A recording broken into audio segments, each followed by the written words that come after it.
یہ فرعون یعنی ولید بن مصعب بہت جابر اور ظالم شخص تھا، ظلم و جبر کی ان آخری حدوں کو پہنچ گیا تھا جن تک شاید انسانوں میں سے کوئی بھی نہ پہنچا ہوگا، یہاں تک کہ اس نے رب ہونے کا دعویٰ کر دیا۔ وہ اللہ تعالیٰ کا انکار کرتے ہوئے کہا کرتا تھا۔ فرعون کہنے لگا، اے درباریوں، میں تو اپنے سوا کسی کو تمہارا معبود نہیں جانتا۔ کہنے لگا، تم سب کا رب میں ہی ہوں۔ اس نے الوہیت اور ربوبیت دونوں میں اللہ تعالیٰ سے جھگڑا کیا۔ یقیناً فرعون نے زمین میں سرکشی کر رکھی تھی اور وہاں کے لوگوں کو گروہ گروہ بنا رکھا تھا اور ان کے ایک فرقے کو کمزور کر رکھا تھا اور ان کے لڑکوں کو تو ذبح کر ڈالتا تھا اور ان کی لڑکیوں کو زندہ چھوڑ دیتا تھا۔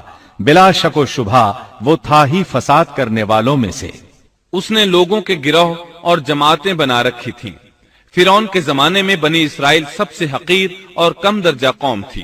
فرعون نے انہیں حد درجے ذلیل اور بے عزت بنا رکھا تھا۔ سبھی کو معاشرے میں نچلے طبقے میں شمار کیا جاتا تھا، جبکہ مصر میں یہی لوگ شاہانہ زندگی گزارا کرتے تھے۔ فرعون نے اعلان کرا رکھا تھا کہ بنی اسرائیل سب کے سب غلام ہیں۔ وہ ان سے زر خرید غلاموں کی طرح مزدوری لیا کرتا تھا۔ ان کی عورتوں سے لونڈیوں باندیوں جیسا برتاؤ کیا جاتا تھا۔ وہ جو چاہتا تھا ان سے کرتا تھا۔ اس نے یہ حکم اپنی رعایا میں عام دے رکھا تھا۔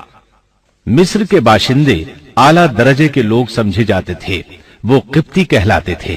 فرعون نے بنی اسرائیل کو غلام اور محکوم بنا رکھا تھا اور اس نے ان میں سے ایک فرقے کو کمزور کر رکھا تھا۔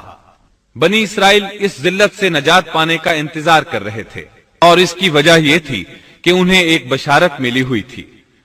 اس کے مطابق ان کا نظریہ تھا کہ فرعون کے گھر سے ایک بچہ نکلے گا جو انہیں نجات دلائے گا، اور یہ بھی بیان کیا جاتا ہے کہ یہ بشارت انہیں اس طرح ملی تھی کہ خود فرعون نے خواب دیکھا تھا کہ بیت المقدس سے آگ نکل کر مصر کی جانب بڑھتی چلی آ رہی ہے۔ وہ آگ مصر میں موجود تمام لوگوں کو جلائے ڈالتی ہے، مگر اس آگ سے بنی اسرائیل کے گھر محفوظ رہتے ہیں۔ فرعون نے اس خواب کی تعبیر کاہنوں سے پوچھی۔ وہ کاہن اس کے نزدیک عالم تھے۔ انہوں نے خواب کی تعبیر یہ بتائی کہ بنی اسرائیل میں ایک بچہ ایسا پیدا ہونے والا ہے جس کی وجہ سے مصریوں کی ہلاکت ہوگی۔ یہ تعبیر سن کر فرعون ڈر گیا۔ تب اس نے ایک خوفناک حکم جاری کیا، بنی اسرائیل میں جو بچہ پیدا ہو اسے قتل کر دیا جائے۔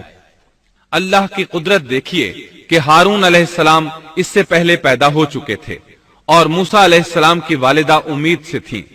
فرعون نے اپنا حکم یوں جاری کیا تھا کہ اگر ان کے ہاں بیٹے پیدا ہوں تو انہیں قتل کر دو، بیٹیاں پیدا ہوں تو انہیں زندہ چھوڑ دیا جائے۔ چنانچہ ایسا ہی کیا جانے لگا۔ ہر نومولود بچے کو قتل کیا جانے لگا، بچیوں کو چھوڑ دیا جاتا۔ یہ تھا بچوں کو ذبح کرنے کا حکم جو بنی اسرائیل میں شروع ہوا۔